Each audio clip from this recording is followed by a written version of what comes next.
Sulekha holidays feel the haven.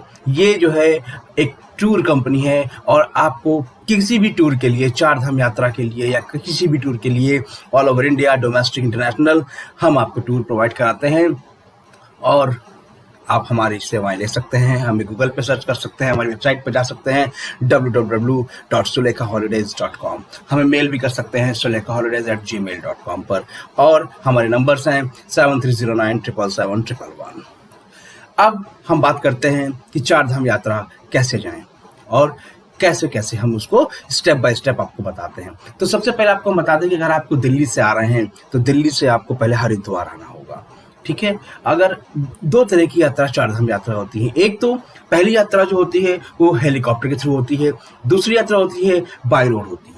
अब आप कौन से करना चाहते हैं, क्योंकि हेलीकॉप्टर यात्रा जो होती है थोड़ी महंगी होती है और जो पैदल यात्रा होती है वो थोड़ी, बाय रोड जो होती है वो थोड़ी सस्ती होती है। तो हम आपको दोनों यात्रा बताएंगे, लेकिन एक ही वीडियो में दोनों नहीं बताएंगे क्योंकि फिर वीडियो बहुत बड़ा हो जाएगा। इसलिए हम शुरुआत करते हैं और हम आपको पहले बाय रोड वाली बताते हैं कि अगर दिल्ली से आप आ रहे हैं और दिल्ली से आप पहले आएंगे हरिद्वार ट्रेन आती है, देहरादून ट्रेन आती है, तो आप रुकेंगे हरिद्वार में। देहरादून जाने की आपको जरूरत नहीं है, हरिद्वार रुकेंगे। हरिद्वार इसलिए कह रहे हैं क्योंकि हरिद्वार में आप रुकते हैं, रात में ट्रेन आती है, सुबह आप वहाँ रुकते हैं और उसके बाद आप फ्रेशन अप होते हैं, आप गंगा जी में जाके स्नान करते हैं और उसके बाद जब स्नान करके ब्रेकफास्ट करके आप सबसे पहले जो है निकलेंगे चार धाम यात्रा के लिए। उसकी जो पहली शुरुआत होगी वो होगी यमुनोत्री धाम से, है ना, यमुनोत्री धाम। उसके लिए आपको सबसे पहले जाना पड़ेगा ये देहरादून और मसूरी के रास्ते होते हुए बारकोट जाएंगे और बारकोट में आपको पहला स्टे करना होगा। वहां पर आपको काफी होटल मिलेंगे जहां पर आप होटल बुक कर सकते हैं। आप एक कोई गाड़ी, जैसे अगर आप 2 लोग हैं, 4 लोग हैं तो आप इनोवा कार कर सकते हैं, डिजायर कार कर सकते हैं। अगर ग्रुप है तो टेम्पो ट्रैवलर कर सकते हैं। सब आपको हरिद्वार में मिलेगा और उसके बाद आप पहली यात्रा करेंगे यमुनोत्री की, जो आपको बारकोट में स्टे करना होगा। बारकोट जो है वहां पर होटल मिलेंगे आपको। वहां से यमुनोत्री आप उस दिन पहुंचेंगे तो वहां पर आप स्टे करेंगे। आप उस दिन सेम डे आप यमुनोत्री धाम नहीं जा सकते हैं। उसके बाद आप जब वहां स्टे करेंगे, रात बिताएंगे, डिनर करेंगे और सो जाएंगे क्योंकि आप थके होते हैं, काफी लंबी यात्रा की होती है आपने हरिद्वार से बारकोट तक की। उसके बाद वह बारकोट से आप नेक्स्ट डे जो है यमुनोत्री धाम के लिए जाएंगे। यमुनोत्री धाम आप दर्शन करेंगे। वहां पर 6 से 7 किलोमीटर का ट्रैक है। उस ट्रैक को भी आपको करना पड़ेगा, इसलिए वहां पर घोड़ा गाड़ी और डोली ये सब चलता है ना, पोर्टर ये सब चलता है। तो आप 6 से 7 किलोमीटर का जो ट्रैक है वो आपको भी करना पड़ेगा। तो उसके लिए कुछ लोग जो करना चाहते हैं करें, और जो लोग डोली और पोर्टर का यूज कर, जो नहीं चल पाते हैं, जिनकी प्रॉब्लम्स हैं, वो इस ट्रैक को डोली या पोर्टर या घोड़ा गाड़ी के थ्रू करते हैं, है ना, घोड़े भी चलते हैं वहां पे। तो ये 6 से 7 किलोमीटर का ट्रैक वहां पर आपको करना पड़ेगा। धाम के दर्शन करने के बाद फिर वापस आते हैं और आने के बाद फिर से वही अपनी गाड़ी ली और गाड़ी से वापस बारकोट आ गए, है ना। ये आपकी यमुनोत्री धाम की पहली यात्रा होगी। ये हो गया आपका डे 2। कहते हैं कि 9 रातें 10 दिन या 10 रातें 11 दिन में पूरी यात्रा कंप्लीट हो जाती है। तो डे 1 आपने कहाँ चालू किया?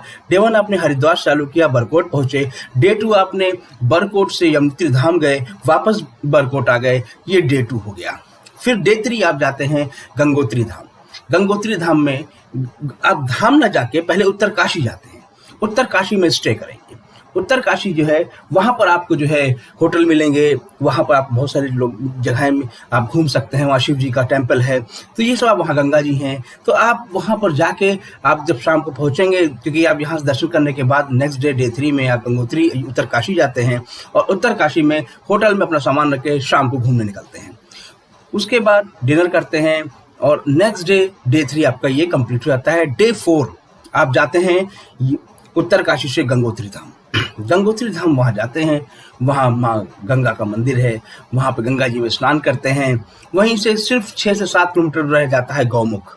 बहुत ज़्यादा दूर गौमुख वहाँ से नहीं, लेकिन वो ट्रैक है ना। लेकिन यहाँ पर आपको ट्रैकिंग नहीं करनी है। यहाँ पर आपको गंगोत्री धाम में कोई ट्रैकिंग नहीं है। आप जाएंगे, बस जाती है, गाड़ियाँ जाती हैं पूरी वहाँ तक। उसके बाद आप आराम से थोड़ा 1-2 किलोमीटर 1 किलोमीटर की पैदल यात्रा है, जो ऐसी मार्केट है पूरी, और वहाँ पर जाके आप गंगोत्री मंदिर में जाके दर्शन कर सकते हैं।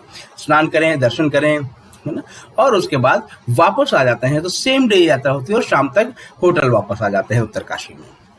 तो ये आपका डे 4 भी खत्म हो जाता है। फिर डे 5 के लिए आप जाते हैं गुप्त काशी। क्यों? गुप्त काशी आपको पहले पहुंचना होता है। गुप्त काशी गए, गुप्त काशी में स्टे किया, आप शाम तक पहुंचते हैं गुप्त काशी। उसके बाद वहां पे स्टे करके डे 5 आपका वहीं कंप्लीट होता है। अर्ली मॉर्निंग आपको लेकिन वहां जगना होता है। क्यों? क्योंकि आपको गौरी कुंड तक पहुंचना है वहां। लेकिन सबसे इन सब चीजों के लिए बता दूं आपको, पहले यात्रा रजिस्ट्रेशन बहुत जरूरी है। यात्रा रजिस्ट्रेशन आप जरूर कर लें। तो वो आप जब कर लेंगे तो आपको हर जगह की इसकी चेकिंग होती है कि आपके पास यात्रा रजिस्ट्रेशन है कि नहीं है चार धाम का। ये बहुत जरूरी है और ये ऑनलाइन होता है। उत्तराखंड गवर्नमेंट की साइट पर जाके आप चार धाम की साइट पर जाकर आप इसको कर सकते हैं, ठीक है ना। या हरिद्वार में भी मिल जाएगा, देहरादून में मिल जाएगा, हर जगह रजिस्ट्रेशन होते हैं, आप उनको ले सकते हैं। लेकिन प्रिकॉशन बरतना जरूरी होगा कि आप पहले इसको रख लें। उसके बाद आप जब गुप्त काशी पहुंचते हैं, सुबह आप अर्ली मॉर्निंग 4 या 5 बजे आप जाएं, उठें और निकलें आप। क्योंकि पैदल आप कर रहे हैं, क्योंकि आप हेलीकॉप्टर नहीं कर रहे हैं, तो पैदल अगर कर रहे हैं तो पैदल के लिए आपको गौरी कुंड पहुंचना होगा। और गौरी कुंड में आपको जाकर वहीं पर गाड़ी रुक जाती है। फिर वहां से जो है शटल जाती है जो आपको जो है आगे पहुंचाती है गौरी कुंड तक। और गौरी कुंड से उसके बाद आप जो है ट्रैकिंग चालू करते हैं, है ना। वहां से आपकी ट्रैकिंग चालू होती है। तो ट्रैकिंग जब आप करते हैं तो 18 किलोमीटर का केदारनाथ जी का ट्रैक है। अब आप उसको करने के लिए लोग जय भोले, हर हर भोले और सब ये नारे, ये सब जोश के साथ लोग चलते रहते हैं और सीधे बाबा केदारनाथ के धाम पहुंच जाते हैं। तो इसमें सुबह से जब आप निकलते हैं तो शाम हो जाती है, क्योंकि ट्रैक लंबा है, 18 किलोमीटर ट्रैक है और थोड़ा सीधा ट्रैक है, खड़ा ट्रैक है, तो उसमें थोड़ी है प्रॉब्लम्स हैं, थोड़ा जो है आदमी थकता है तो रुकते रुकते जाता है एंजॉय, क्योंकि वादियां हैं, बहुत अच्छा दृश्य है, तो आप देखते देखते जा सकते हैं। कुछ लोग वहां से डोली से जाते हैं, कुछ पॉटर करते हैं, कुछ घोड़ा गाड़ी करते हैं, सारी व्यवस्थाएं उपलब्ध हैं। और जिनको हेलीकॉप्टर करना होता है तो वो हेलीकॉप्टर भी सिरसी से, फाटा से, गुप्त काशी से, हर जगह से जो है ये हेलीकॉप्टर करते हैं। और सीधे वो हेलीकॉप्टर सेम डे वापस भी आ सकते हैं और नेक्स्ट डे भी वापस आ सकते हैं। तो अगर आप सेम डे वापस आते हैं हेलीकॉप्टर करके, और अगर हेलीकॉप्टर नहीं करते हैं तो आप नेक्स्ट डे वापस आते हैं, तो ये आपका डे 5 डे 6 हो जाएगा, है ना। फिर ऊपर केदारनाथ जी में आप रुकते हैं। केदारनाथ जी में वहां पर आपको बहुत सारे होटल हैं, टेंट हैं, आप वहां रुक सकते हैं। गवर्नमेंट के टेंट्स हैं। अभी बहुत होटल गवर्नमेंट के नहीं आए, क्योंकि अभी प्राइवेट होटल वहां आपको नहीं मिलेंगे, गवर्नमेंट का ही सारी चीजें हैं। तो इसलिए उत्तराखंड की जो है टेंट्स मिलेंगे, वहां पर आपको होटल रूम्स मिलेंगे, तो ये मिल जाते हैं आसानी। बस आपको ये ध्यान रखना होगा कि मई जून में बहुत रश रहता है, आपको पहले बुक करना होगा, ठीक है। तो ये केदारनाथ जी की यात्रा है। और केदारनाथ जी में आप जो है जब आप पहुंचते हैं केदारनाथ जी, आपको वहां का एम्बियंस, माहौल सब बिल्कुल अलग दिखेगा। तो आप गौरी कुंड से जब ट्रैक करते हैं 18 किलोमीटर का, चलते चलते शाम तक पहुंचते हैं, इतने थक चुके होते हैं कि आप टेंट लेते हैं और सो जाते हैं, या रूम लेते हैं और सो जाते हैं। नेक्स्ट डे अर्ली मॉर्निंग उठकर आप बाबा के दर्शन करते हैं। दर्शन करके पूरा केदारनाथ धाम में आप भ्रमण करते हैं। पूरा देखने के बाद आप वापस गुप्त काशी के लिए आते हैं, है ना। वापस गुप्त काशी के लाएंगे तो वो हो जाएगा डे 6। क्योंकि आप देखिए डे 1 आपने कहा बरकोट से चले, डे 2 आपने यमुनोत्री धाम किया, दर्शन किए, डे 3 आपने उत्तरकाशी पहुंचे, डे 4 आपने उत्तरकाशी किया, उत्तरकाशी गंगा जी के दर्शन किए गंगोत्री धाम में, डे 5 आप गुप्त काशी पहुंचे और डे 6 आप बाबा केदारनाथ जी के दर्शन कर रहे होंगे, ठीक है। डे 6 वापस दर्शन करके वापस आ गए आप गुप्त काशी, और उसके बाद वहां पे स्टे किया आपने, क्योंकि फिर आप उतरते हुए आपको शाम हो जाती है, ठीक है।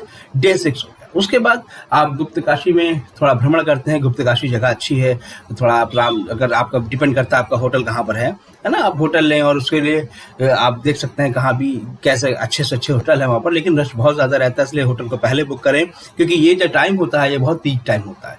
तो ये हो गया आपका डे 6।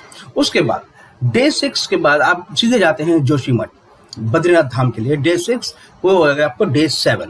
डे 7 वो बद्रीनाथ धाम का जो रास्ता है वो आपका जो है चोपता होते हुए जाता है, ठीक है। तो आप चोपता होते हुए डे 7 पीपल कोटी में स्टे या तो करते हैं या जोशीमठ में स्टे करते हैं, ये ज्यादा बेस्ट होता है। कुछ लोग सीधे बद्रीनाथ धाम में भी स्टे करते हैं, आप जहां स्टे करना चाहें, है ना। ये तीनों ऑप्शन आपके पास है, लेकिन जोशीमठ, पीपल कोटी और बद्रीनाथ धाम जहां पर भी आपको होटल मिले आप वहां पर स्टे करें।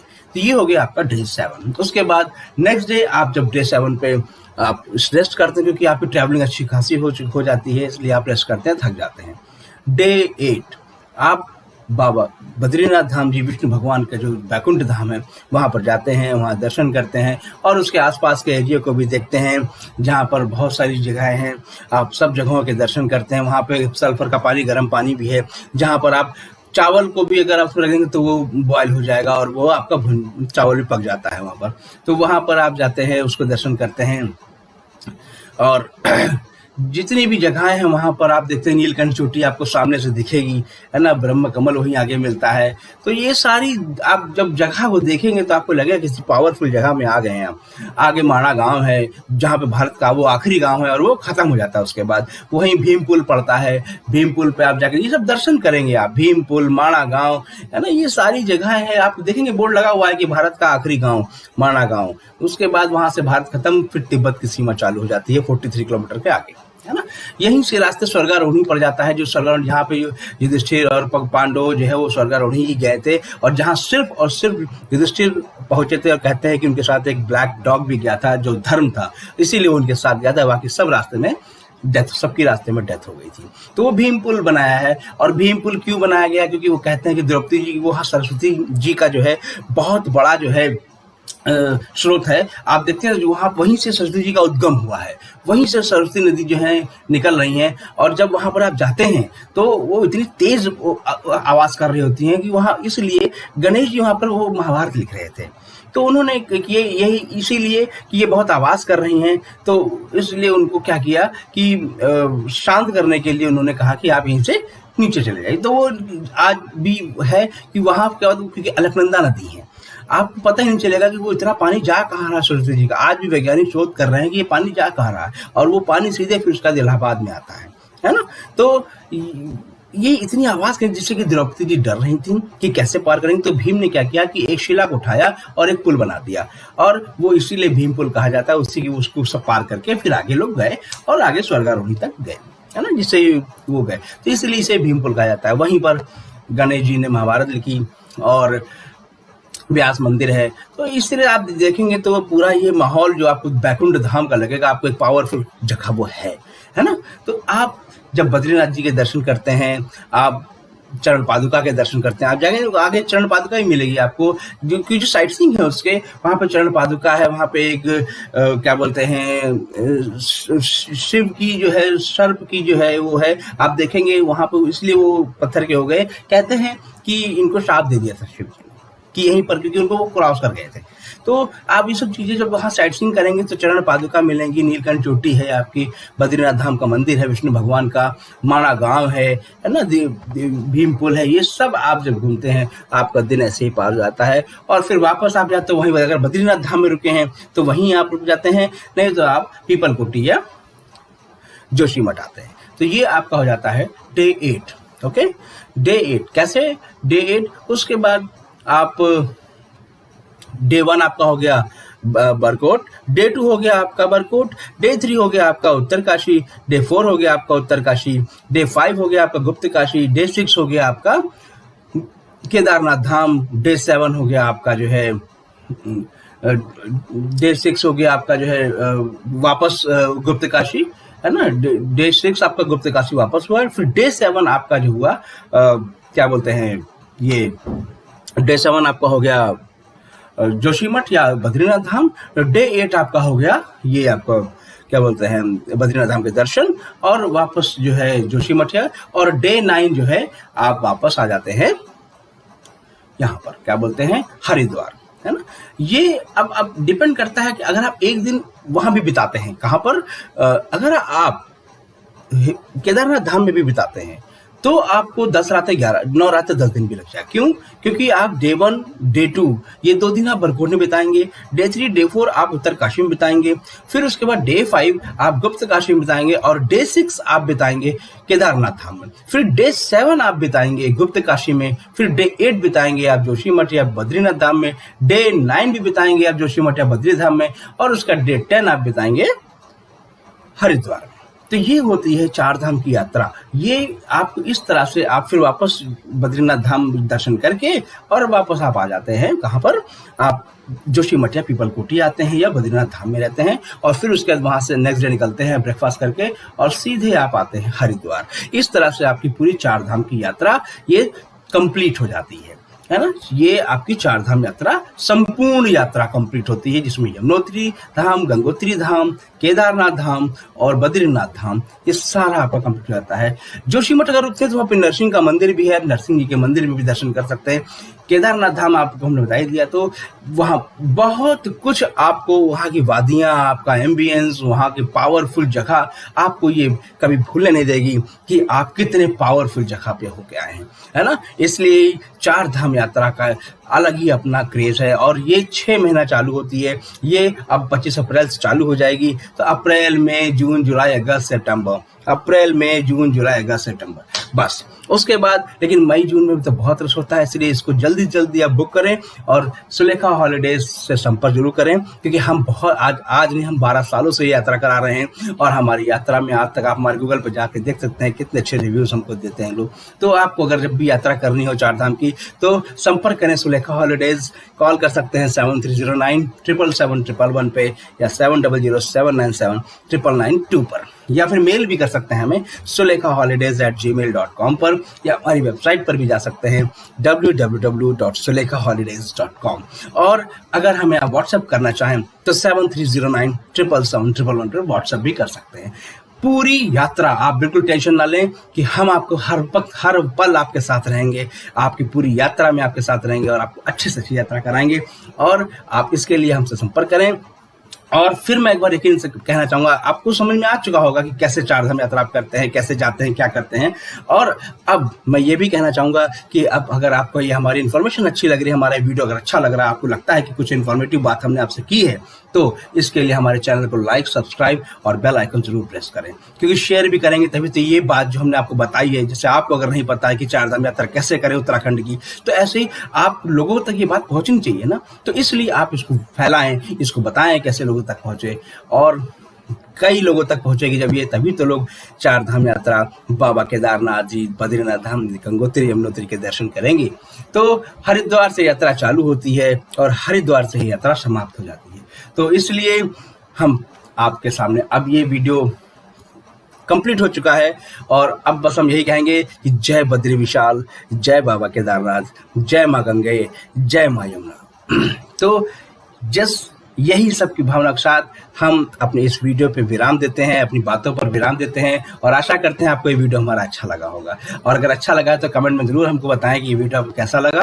अगर